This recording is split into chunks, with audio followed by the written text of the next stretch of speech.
Hey there, folks!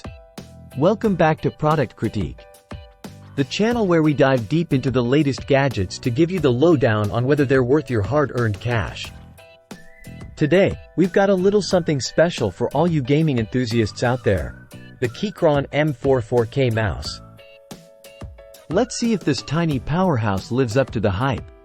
First impressions? It's compact, it's cute, and it's packing some serious tech under the hood. But does its miniature size come at the cost of performance?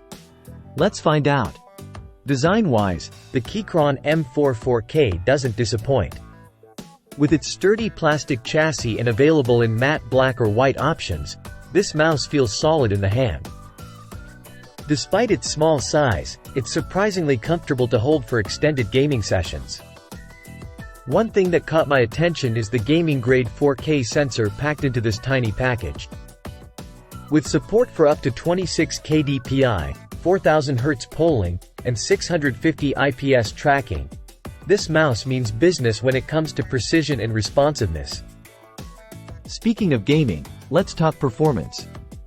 I've put this mouse through its paces across a variety of games, and I have to say, it holds up remarkably well. Despite its diminutive size, the Keychron M4 4K delivers snappy clicks and smooth tracking, making it a solid choice for both casual and competitive gaming. Now, let's address the software and lighting. While there isn't much in terms of customizable lighting effects, the Keychron engine software allows you to tweak DPI settings, enable angle snapping, and adjust lift distance to your liking. It's straightforward and gets the job done. So, should you buy the Keychron M4 4K? If you're in the market for a compact gaming mouse that doesn't compromise on performance, this little gem might just be what you're looking for. Sure, it has its quirks, like the bulky receiver, but overall, it's a solid contender in the gaming mouse arena.